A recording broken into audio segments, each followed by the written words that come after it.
Hello guys, welcome back to my beginner English class number 16. And ಇವತ್ತಿನ ಕ್ಲಾಸ್ನಲ್ಲಿ ನಾವು ಕಲಿತಾ ಇರೋದು ಅಡ್ವರ್ಬ್ಸ್ ಆಫ್ ಪ್ಲೇಸ್. ಏನೀಗಂದರೆ directly go to the list. ಈಗ ನಾನು ಲಿಸ್ಟ್ನಲ್ಲಿ ತೋರಿಸುವ ಎಲ್ಲ ವರ್ಡ್ಸ್ನ ಅಡ್ವರ್ಬ್ಸ್ ಅಂತ ಕರಿತೀವಿ. ಎಂಥ ಅಡ್ವರ್ಬ್ಸ್ ಅಂದರೆ ಪ್ಲೇಸ್ನ ಪಾಯಿಂಟ್ ಮಾಡುವ ಅಡ್ವರ್ಬ್ಗಳು. ಆಲ್ ರೈಟ್, ನೀವು ತುಂಬ ಡೀಪಾಗಿ ಥಿಂಕ್ ಮಾಡಬೇಕಾಗಿಲ್ಲ, ನೀವು ಇನ್ನೂ ಬಿಗಿನರ್ಸ್ ಅಲ್ವಾ. ಸೊ ನೀವು ಬೇಸಿಕ್ ಥಿಂಗ್ಸ್ ಆ್ಯಂಡ್ ಬಿಗಿನಿಂಗ್ ಕ್ಲಾಸ್ಗಳಲ್ಲಿ ಎಷ್ಟು ಬೇಕೋ ಅಷ್ಟು ಕಲಿತ್ರೆ ನಿಮಗೆ ಈಸಿ ಆಗುತ್ತೆ ಮುಂದಿನ ಕ್ಲಾಸ್ಗಳಲ್ಲಿ ಇದನ್ನೇ ಅಡ್ವಾನ್ಸ್ ಲೆವೆಲ್ನಲ್ಲಿ ಕಲಿಯೋದಕ್ಕೆ. ಆಲ್ ರೈಟ್, ಸೊ ಈಗ ನಾನು ತೋರಿಸುವಂತಹ ಎಲ್ಲ ವರ್ಡ್ಗಳು ಪ್ಲೇಸ್ನ ಹೇಳುವ ಅಡ್ವರ್ಬ್ಗಳು. ಇಲ್ಲಿ ನೋಡಿ, here, there, up, down, inside, outside, nearby, far, away. ಇಲ್ಲಿ ನೋಡಿ, ಫಾರ್ ಅಂದರೆ ದೂರ, ರೈಟ್, ಡಿಸ್ಟೆನ್ಸ್ನಲ್ಲಿ ದೂರ, ಫಿಸಿಕಲ್ ಡಿಸ್ಟೆನ್ಸ್ನಲ್ಲಿ ದೂರ ಇದ್ದರೆ ಫಾರ್ ಅಂತೀವಿ. ಅವೇ ಅಂದರೂ ಕೂಡ ದೂರದಲ್ಲಿರೋದು, ಬಟ್ ಯೂಶುವಲ್ ಆಗಿ ಇರಬೇಕಾದಂತಹ ಜಾಗದಲ್ಲಿ ಇರದೆ ಬೇರೆ ಎಲ್ಲೋ ಇದ್ದರೆ ಅದಕ್ಕೆ ಹೇಳ್ತೀವಿ ಬೀಯಿಂಗ್ ಅವೇ ಅಂತ. ಈಗ ನಾನು ಮನೆಯಲ್ಲಿಲ್ಲ, ಬೇರೆ ಎಲ್ಲೋ ಇದ್ದೀನಿ ಅಂದರೆ ಐ ಆಮ್ ಅವೇ. ಬಟ್ ನಾನು ಮನೆಯಿಂದ ತುಂಬ ದೂರದಲ್ಲಿದ್ದೀನಿ ಅಂದರೆ ಹೇಳ್ತೀನಿ I am far. Upstairs, downstairs, abroad. All right, so ಎಲ್ಲ ವರ್ಡ್ಸ್ನ ಸ್ಪೆಷಾಲಿಟಿ ಏನು, ಒಂದು ಸ್ಪೆಷಲ್ ರೂಲ್ ಏನಂದರೆ ಕೇಳಿಸ್ಕೊಳ್ಳಿ, ತುಂಬ ಇಂಪಾರ್ಟೆಂಟ್ ಇದು. ಇವುಗಳನ್ನ ಸೆಂಟೆನ್ಸ್ನಲ್ಲಿ ಬಿ ಫಾರ್ಮ್ ಅಂದಮೇಲೆ ಡೈರೆಕ್ಟಾಗಿ ಯೂಸ್ ಮಾಡಿ ವಿತೌಟ್ ಎನಿ ಪ್ರಿಪೋಸಿಷನ್. ಅಂದರೆ ಇನ್, ಆನ್, ಅಟ್, ಟು ಈ ಥರ ಯಾವ ವರ್ಡ್ಸ್ ಕೂಡ ಬರೋದಿಲ್ಲ. ಇಲ್ಲಿ ನೋಡಿ ಎಕ್ಸಾಂಪಲ್, ಐ ಆಮ್ ಹಿಯರ್, ನಾನು ಇಲ್ಲಿದ್ದೀನಿ. ಐ ಆಮ್ ದೇರ್, ನಾನು ಅಲ್ಲಿದ್ದೀನಿ.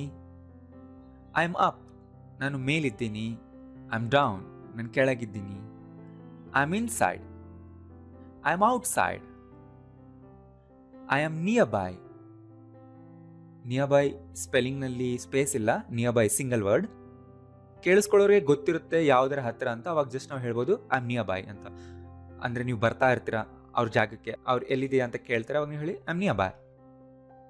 I am away, I am up stairs, I am down stairs, I am abroad.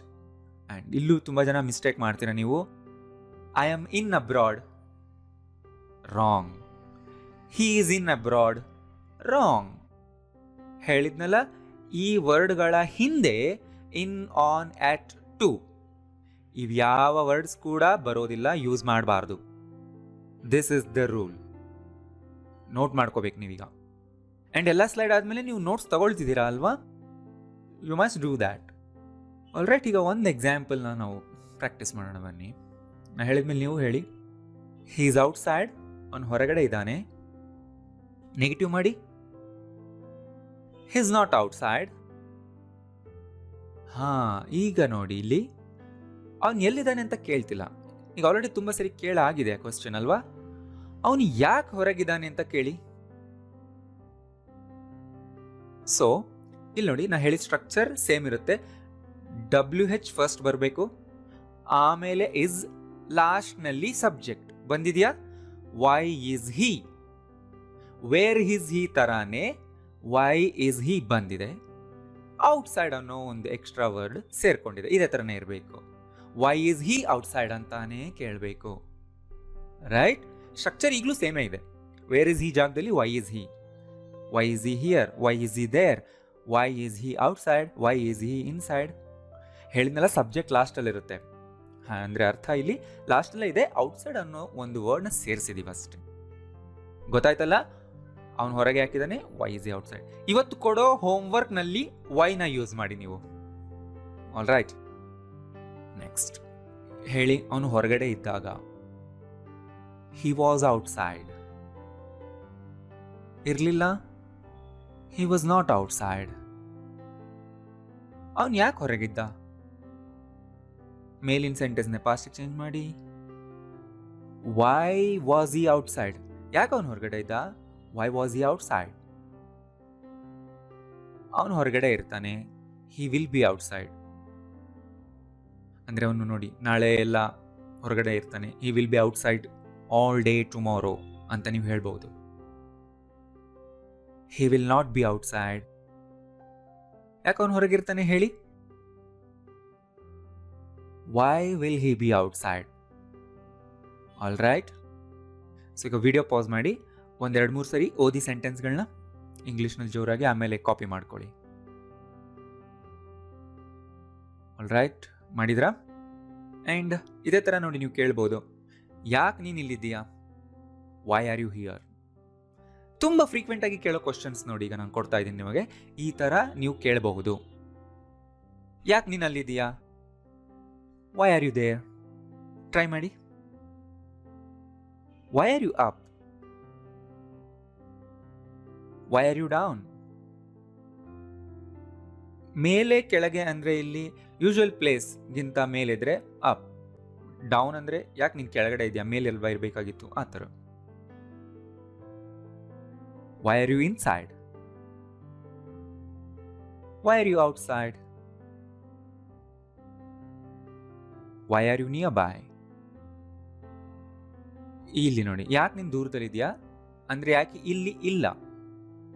ಒಂದು ಯೂಶುವಲ್ ಜಾಗದಲ್ಲಿ ಇರದೆ ದೂರದಲ್ಲಿದ್ದರೆ away. Why are you away? Why are you away ಅಂತ ನೀವು ಯಾವಾಗ ಕೇಳ್ತೀರಾ? ಈಗ ನೀವು ನೋಡಿ, ಒಬ್ಬರನ್ನ ಮೀಟ್ ಮಾಡೋಕೆ ಹೋಗಿರ್ತೀರಾ ಯೂಶುವಲ್ ಜಾಗಕ್ಕೆ, ಅವರಲ್ಲಿ ಇರೋದಿಲ್ಲ, ಎಲ್ಲೋ ಹೊರಗೆ ಹೋಗಿರ್ತಾರೆ, ಎಲ್ಲಿ ಅಂತ ಗೊತ್ತಿರೋದಿಲ್ಲ ನಿಮಗೆ. ನೀವು ಅವ್ರಿಗೆ ಮೆಸೇಜ್ ಮಾಡಿ ಕೇಳ್ಬೋದು, you are not at your office. ಅದಕ್ಕೆ ಅವ್ರೇನೋ ಹೇಳ್ತಾರೆ, ವೈ ಆರ್ ಯು ಅವೇ? ಯಾಕೆ ನೀನಿಲ್ಲಿ ಇಲ್ಲ? ವೈ ಆರ್ ಯು ಅವೇ ಅಂತ. ರೈಟ್. ಆ್ಯಂಡ್ ಈಗ ನೋಡಿ, ನೀವು ಇರುವ ಫ್ಲೋರ್ಗಿಂತ ಮೇಲಿನ ಮಹಡಿನಲ್ಲಿದ್ದರೆ ಈ ಥರ ಕೇಳಬೇಕು, ವೈ ಆರ್ ಯು ಅಪ್ಸ್ಟೇರ್ಸ್? ಮಾಡಿ ಮೇಲೆ ಹೇಳ್ತೀವಲ್ವಾ, ಅದೇ ಥರ ಕೆಳಗಿನ ಮಾಡಿಲಿದ್ರೆ why are you downstairs? ಹಾಂ, ಎಸ್ ಪ್ಲೂರಲ್ ಬರಬೇಕು. Upstairs, downstairs. ಆ್ಯಂಡ್ ಹೇಳಿದ್ನಲ್ಲ, ವೈ ಆರ್ ಯು ಅಬ್ರಾಡ್ ಅನ್ಬೇಕು. ಮಿಸ್ಟೇಕ್ ಮಾಡಬೇಡಿ, ಇನ್ ಅಬ್ರಾಡ್ ಅಲ್ಲ. Why are you abroad? I am going abroad, I went abroad, I will go abroad. Right, ಇದೇ ಥರನೇ ಇರುತ್ತೆ ನೋಡಿ. ನೀವೇನು ಮಿಸ್ಟೇಕ್ಸ್ ಮಾಡ್ತೀರಾ ಹೇಳ್ತೀನಿ. ಹಿ ಈಸ್ ಇನ್ ಔಟ್ಸೈಡ್ ಅಂತೀರಾ ಅಲ್ವಾ, which is wrong. He is outside ಇಷ್ಟೇ ಹೇಳಿದ್ರೆ ಸಾಕು. My cousin is in abroad ಅಲ್ಲ, ಏನನ್ಬೇಕು? ಮೈ ಕಸಿನ್ ಈಸ್ ಅಬ್ರಾಡ್ ಅಂದರೆ ಅರ್ಥ ಆಗ್ಬಿಡುತ್ತೆ ಅಬ್ರಾಡ್ನಲ್ಲಿ ಇದ್ದಾನೆ ಅನ್ನೋದು. ಇಟ್ ಈಸ್ ಆನ್ ಅಪ್ಸ್ಟೇರ್ಸ್, ಅದು ಮೇಲಿನ ಮಾಡಿಲಿದೆ. ನೋ, ಏನನ್ಬೇಕು? ಇಟ್ ಈಸ್ ಅಪ್ಸ್ಟೇರ್ಸ್ ಅಷ್ಟೇ ಸಾಕು. It gives the meaning. And the shop is nearby the temple ಅನ್ಬೇಕಾಗಿಲ್ಲ. ನೋ, ಏನನ್ಬೇಕು? The shop is nearby. ಮತ್ತೆ ಟೆಂಪಲ್ನ ಹತ್ರ ಅನ್ನೋದಕ್ಕೆ ನಿಯರ್ ದ ಟೆಂಪಲ್ ಅಂತೀವಿ. The shop is near the temple. But nearby ಅಂದರೆ ಅದ್ರ ಜೊತೆ ಮತ್ಯಾವ ಬೇರೆ ವರ್ಡ್ ಬೇಕಾಗೇ ಇಲ್ಲ. ಹತ್ತಿರದಲ್ಲಿ ಅಂತ ಇಷ್ಟೇ ಹೇಳಬೇಕಾಗುತ್ತಲ್ವಾ, ಆವಾಗ near by. The shop is nearby ಅಂದರೆ ಹತ್ತಿರದಲ್ಲೇ ಇದೆ ಅಂತ. ಯಾವುದರ ಹತ್ತಿರದಲ್ಲಿದೆ ಅಂತ ಹೇಳೋದಕ್ಕೆ ನಿಯರ್ ಬೈ ವರ್ಡ್ ಯೂಸ್ ಮಾಡಲ್ಲ. ಇಷ್ಟೇ ಹೇಳಿದ್ರೆ ಸಾಕು, ಇದೇ ಕಂಪ್ಲೀಟ್. ಆ್ಯಂಡ್ ಬರೆಯೋವಾಗ ನೀವು ಈ ಥರ ಬರಿಬೇಡಿ, the shop is near space by ಅಲ್ಲ, because nearby is a single word. All right, copy ಮಾಡ್ಕೊಳ್ಳಿ ಇದನ್ನು. And this is your homework for today. Right, ಇದರಲ್ಲಿ ಎಲ್ಲ ಪ್ರಾಕ್ಟೀಸ್ ನಿಮ್ಗಾಗುತ್ತೆ. So beginners listen to me. ಒಂದ್ಸರಿ ಬರೆದು 10 times ಓದ್ಬೇಕು ನೀವು, ರೀಡಿಂಗ್ ಮಾಡಿ. ಇವೆಲ್ಲ ನಿಮಗೆ ಡೈಲಿ ಲೈಫ್ನಲ್ಲಿ ಬೇಕಾಗಿರೋ ಸೆಂಟೆನ್ಸ್ಗಳಲ್ವಾ, ಮಾತಾಡೋವಾಗ ನಿಮಗೆ ಡೈಲಿ ಲೈಫ್ನಲ್ಲಿ ತಕ್ಷಣ ಮೈಂಡಿಗೆ ಬರಬೇಕಲ್ವಾ, ಅದಕ್ಕೆ ಓದಿ ಓದಿ ಓದಿ ಚೆನ್ನಾಗಿ ಪ್ರಾಕ್ಟೀಸ್ ಮಾಡಿಬಿಡಿ. ಆಟೋಮ್ಯಾಟಿಕ್ಲಿ ನೀವು ಮಾತಾಡೋವಾಗ ಈ ಸೆಂಟೆನ್ಸ್ ಇಂಗ್ಲೀಷ್ನಲ್ಲಿ ಮೈಂಡ್ಗೆ ಬರುತ್ತೆ. Do it. See you in the next class. Thank you.